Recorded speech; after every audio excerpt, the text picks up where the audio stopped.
static and stain. Thanks for tuning in and finding the frequency. I'm your host, M. Dion Ward, and every week we dig into the moments that stick, the glitches, the ghosts, and the beautiful mess in between. Today's story is The False General, Part 2. Listener discretion is advised.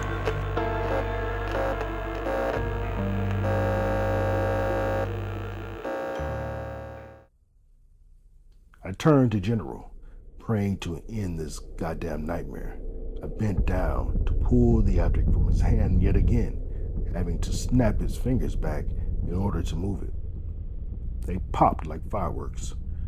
Finally, out of his possession, I saw that it was a medallion of some kind, heavier than it should be, gold in color, and oval-shaped. The inlay was a Rubicon gem, smooth and warm to the touch. Around the edges were various sigils and signs, foreign to my eyes, and a thick serpentine chain hung from it. It was a beautiful piece of jewelry, uniquely crafted and old, but hardly the key that I sought. Still, it was eerily familiar to me, like I had seen it somewhere before. Somewhere. I decided to keep it just in case. Just then, General's hand came to life and planted a Herculean grip on the chain. I was dumbstruck and nearly fell backwards with the medallion in my hand. His grip was such that even laying on the floor, he was able to resist the pull of my body weight. Astonishingly, the rest of his body remained limp. I got my feet underneath me and used some leverage to pull at the gem again. He may as well have been bolted to the floor, and the medallion knotted to his wrist. His body began to shake violently in the darkness, reminding me of a video game ragdoll physics, and I cringed, horrified. I released the jewelry, and it fell with a metallic clank. I watched him spasm and spit, his head lashing side to side, battering the floor. I hurried around him to grab my phone, and I also tried to pull the handle again. The handle was excruciatingly cold, and I released it with a yelp of pain. I tapped off the flashlight app and turned to face General. Abruptly, as if on cue, the shaking ended. I am unsure how to describe what happened then, but the best way to unpack the vile phenomenon would be to say he rewound himself from death to life. I watched General undie, or unkilled. Some might think, oh, he speaks of reanimation, such as a corpse being brought back from the eternal rest. No, that is not an adequate explanation, because at least it could be said that the corpse saw death. Here, General's death was erased. It never happened.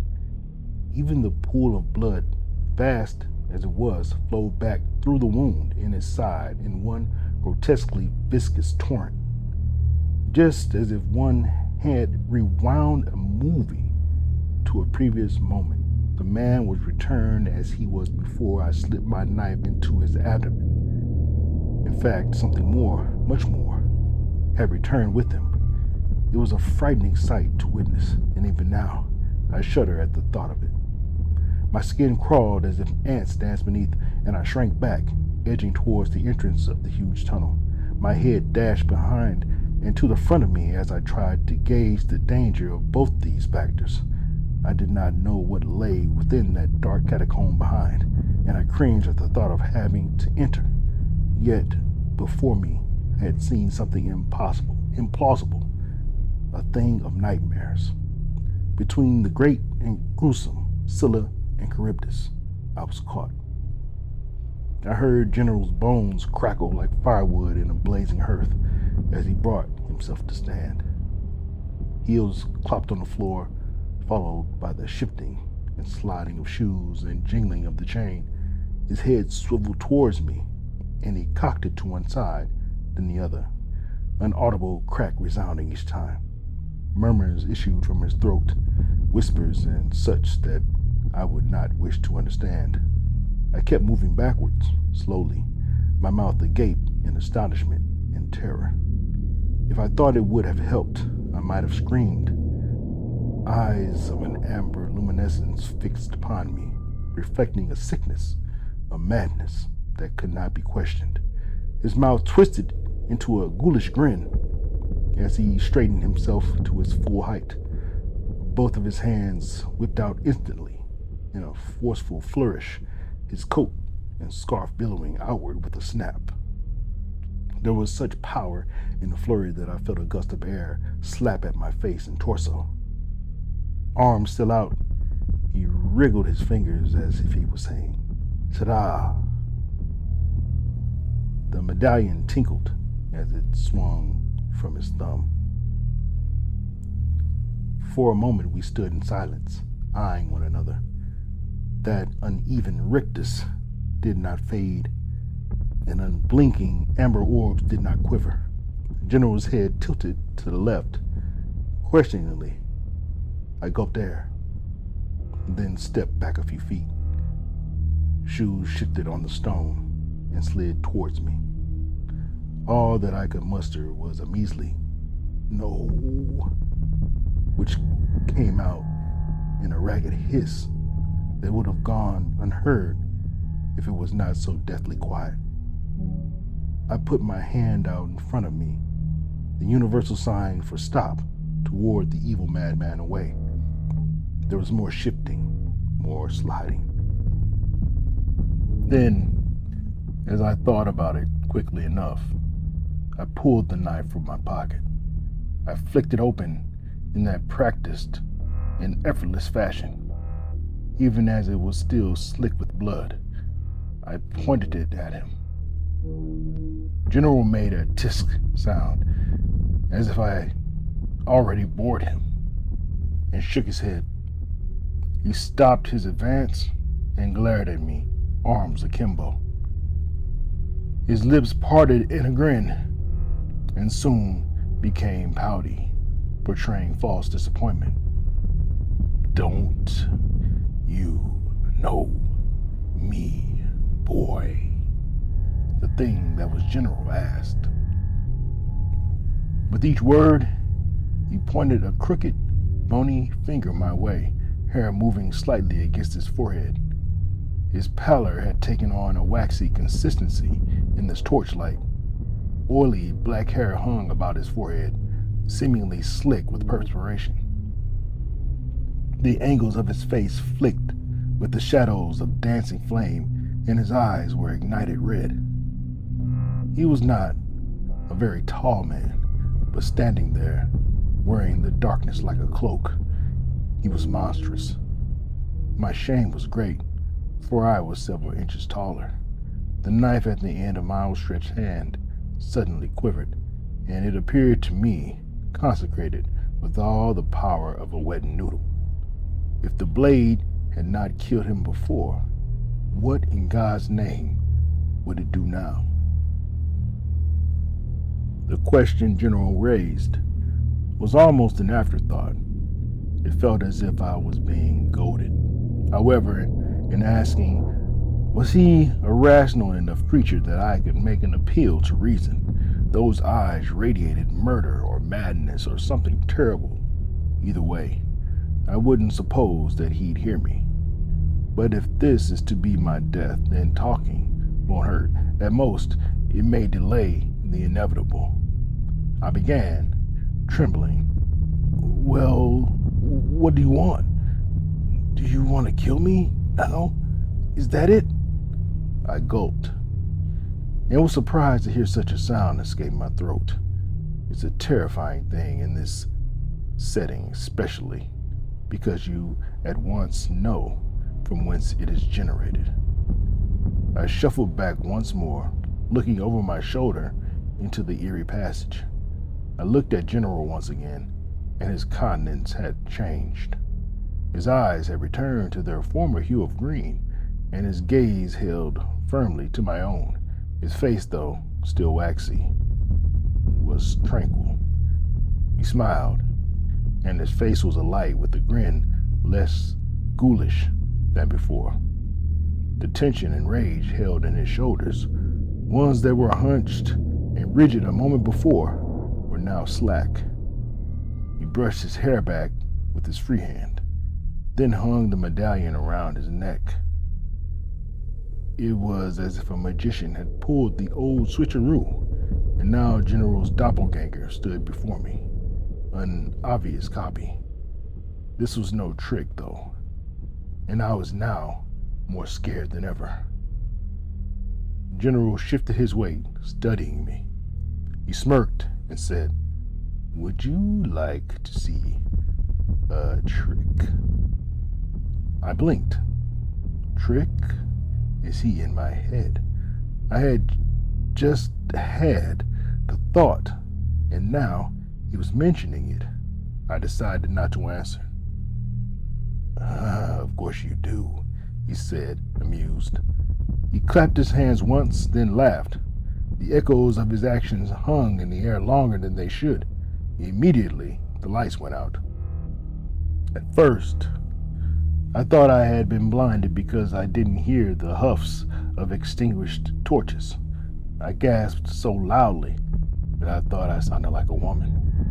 I hardly felt humiliated because there is no man that could remain steadfastly brave in this environment. There was silence for a moment after. Then I heard laughter, insane, maniacal laughter that made it seem like someone told a brilliant joke or someone was losing their mind. I know it was not the former. I pulled my phone from my pocket and thumbed it on. I thought it must have been broken because the screen light was so faint that I could not make out the time. I flicked my thumb up to open the control center and still could not make out any of the images. I had used it so many times, however, that I didn't need to know. I hit the flashlight icon. I only saw a thin pin of light penetrate the dark. I turned the phone over to look directly at the bulb. It was severely muted, like the headlights of some old truck that's seen too many winters. I turned the light to shine in front of me. What I saw then, I can't truly understand. The light terminated a couple feet in front of me, as if there was a wall. I turned myself in a small circle then, carefully shining the light across the black. The darkness was dense, tangible. I shone the light around a bit more and put my hand up to a spot where the light ended. There were edges that I noticed, at a space of about 6 feet or so, visible delineations. They gave me the impression that I was literally boxed in. I swallowed again, hearing the fear rise in my throat. I closed my eyes and thrust a gloved hand into the darkness. The pain was excruciating, ironically forcing stars into my vision. I screamed, pulling my hand back as fast and forcefully as I could. I shoved the phone back in my pocket with equal vigor, angry at myself for being so stupid. My hand was numb and chilly to the touch, even with the gloves. I tried to rub my hands over one another, hoping to warm it, but the pain made the movement torturous. I was afraid of what my hand looked like beneath my gloves, so I decided not to take them off. I hate to think of what would have happened if I wasn't wearing them. Within that darkness was a cold that I had never felt before, and I would not make that mistake again. I stood troubled and fearful, trying to resist the wobbling in my legs, and folded my hurt hand under my arm and against my rib cage. This was one hell of a trick, a deadly one. Tears began to well in my eyes. As the moments passed, I started to cave, my disquiet mounting within the silence. "You still in there?" The voice startled me. It sounded muffled and far away. I shivered a little and was afraid to speak. I pressed my arm tighter against my side. The ache in my hand had ebbed a bit. I thought I heard him chuckle again. Then came a subdued, "Let me help you out." I didn't see his hand shoot through that darkness, but I felt it. He grasped the collar of my coat with that god-awful grip once again. I batted at it uselessly with one hand, then I grasped his wrist with both. My hand stung a bit as I struggled, and his arm was like iron. I relented, recognizing the futility. Immediately, he hurled me backward, exerting no more effort than someone playing horseshoes. I screamed as I flew through that viscous pitch and back into the flickering torchlight of the catacombs, expecting death to envelop me. Instead, I hit the stone floor with an odd thud, rolling with my arm tucked in. I came to a stop in a heap just inside the threshold. I groaned loudly as a new pain pulsed in my right shoulder. Through blurred vision, I saw that the darkness was gone, but General was not. He stood above me, looking down with a glare so menacing that he no longer seemed human. The medallion swung slowly about his neck, hypnotically pulsing with the green light. There was something behind his eyes, in his eyes, and I could see it poking and pushing underneath those lids. Like animated veins, they'd look besieged with spasms, dark hooked things that peeked from under their home, fitfully. General smiled, showing pearl-white teeth, but it was too wide, stretching unnaturally like a funhouse mirror. "And do you remember this?" he asked. I didn't know what he meant. "Remember what?" I asked. He started in, speaking rhythmically. "Some punk tried to come in my home, take my chrome. I said, yo, it's on." The smile came again, followed by a chuckle. I blinked and swallowed hard.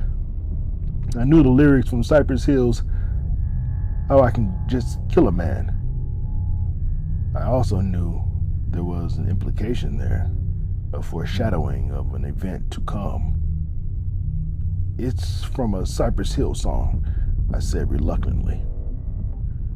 General clapped his hands once, loudly. The sound was a gunshot that echoed maddeningly through that expanse. "Yes, Serie, Bob, that's the one." He laughed heartily, then stopped abruptly, his head twisting at an unnatural angle. "It's on now, my friend. Since you are here now, and since I am thoroughly amused, I'm gonna let you in on a few secrets. So pick yourself up and follow me." I looked up at him, wincing from the pain in my arm. "Follow you?" I asked, incredulous. He looked down at me and smiled like a devil. "You know what? Never mind." General stepped over me and grabbed me by the back of my collar, hoisting me up as easily as a small child and setting me on my feet. Before I could turn around, the back of my head exploded with pain. When I awoke, I was lying on my back, looking up at an awesome space that reached up to heights that did not seem possible. Think of this place as God's back pocket, a place he reaches into without looking. It was too vast to explain, and it made me feel dizzy. The back of my head throbbed fiercely, contributing to what I knew was vertigo. I closed my eyes and sat up, steadying myself slowly.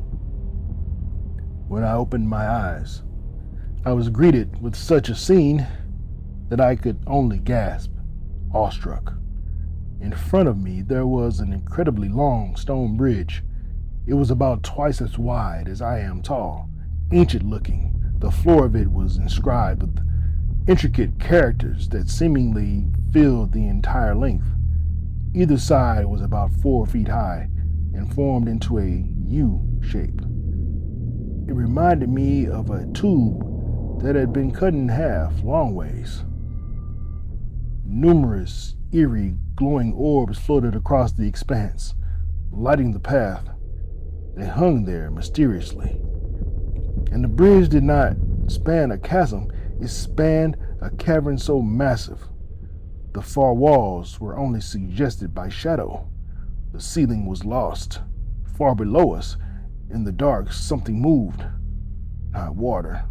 Something vast that displaced the dark itself, rolling and sighing. General Lyon stood at the midpoint of the bridge, waiting for me. The medallion around his neck was no longer pulsing green. It burned yellow, a sick, jaundiced yellow that hurt to look at directly. In its light, his face was not his face. "Come on, Michael," he called, and his voice was no longer one voice. It was layered, as if 2 or 3 other things were speaking just behind his teeth. "You wanted justice. I want to show you where justice gets weighed." I tried to stand and my shoulder gave out. My right arm hung wrong. I used the lip of the bridge to pull myself up. My gloves were gone. My hands were raw and clean. Too clean. "Why didn't you seem surprised?" I asked, my voice cracking in that vastness. "When I grabbed you on your steps, you didn't even flinch." He turned fully then, and he smiled that too wide smile. "Because you were expected," he said. "Every false general needs a true believer. Every altar needs a knife. Do you think you were the first to try to kill me for what I took? Susan Messer prayed for my death every night from her hospital bed. Your aunt prayed louder." That was when I understood the other question that had haunted me. Why would he turn it off? He wouldn't. The man I killed, the parakeet in the yellow feathers, the landlord, the embezzler, he had turned off long ago. He had opened the door one night, like I had, and found it too heavy to close. He had let something else turn the lights back on for him. The luck like the devil, the miracle of providence, the confidence tricks polished like cards, all of it on loan, all of it rented courage. The thing worrying him hadn't been surprised because it had been waiting for me to finish the ritual. The bridge led to an island of stone in the center of the cavern. It was not an island, it was an altar. The whole floor was carved into one massive sigil, a painted or written symbol said to have magical power. And I knew it. God help me, I knew it. It was the same image, unmistakably, that was upon my aunt's wall, hanging prominently above her fireplace. Only there it had been small, framed, almost folksy. Here it was 15 feet across, cut deep into the living rock, and filled with something dark and wet that shone yellow in the light of the orbs. The yellow sign, the symbol from the supplemental book, the great old ones. The Triskelion that is not a Triskelion, the tentacled thing that resembles a man if a man was made of a turning, shifting loop. At the center of it, prostrated before a haphazard shrine erected from various heirlooms, ancient trinkets, and dusty-smelling books. Aunt Karen? She looked up. She was not dead. She was not alive in the way I understood alive. She wore a white dress that might have been her funeral dress, but it billowed though there was no wind. Her hair, thin and white before, was now long and moved on its own. Her eyes were that same stony amber, that same borrowed courage. A Around her neck hung a medallion identical to General's, but larger. It had sunk into her chest. Michael, she said, and her voice was hers, and then it wasn't. You caught me staring into nothing again. Behind me, General Lyon, the false general, knelt. That broke me more than anything else. The hedonist poltroon, who wore his knife in his boot and his courage on loan, who would follow you down a path of roses, smiling all the while, was on his knees, forehead to the stone, shaking. Oh, if he married his visions to a truthful course, he would find himself at the smoking end of his own pistol, I whispered, reciting my own indictment without knowing why. A yellow bastard like his dad before him. My aunt, the thing that had been my aunt, smiled. Her mouth was too full of teeth, and behind the teeth there was a movement, a bleating. Tell me, have you seen the yellow sign? She said in that terrible layered voice. And that great thing snatched my eyesight as easily as one shuts off a TV, inserting its own. The darkness came, a brutal bitch, this darkness, so I felt my stomach beginning to cave in, folding and collapsing. I wailed against the onslaught, a mucus-tinged pushing, poking, 1,000 tendrils and tentacles touching my mind. Spasms hidden. I'm gone. Control lost. My legs are brooms across the concrete as shoes scuff and skid. In the distance, there is a rising cacophony, a horrendous bleating that bares its teeth, gnashing, gnawing at the air in the dark. I scream, but nothing escapes but a squishing, twitchy scratch like a cat pawing at a bloody heart. I careened, catapulted into nothingness, aware of all floating because I am dead. I am dead, and I see the stars blink into existence, and suddenly I slingshot forward at a speed no being could gauge. I am an arrow of light leaning into spaces between stars. I am the shadow of comets, of light-laden universes, of planets, galaxies of trillions of hot, pulsing stars. I am a tiny beam shooting into everything, everywhere. Then I was back on the stone, on my back. The medallion from General's neck was now in my aunt's outstretched hand.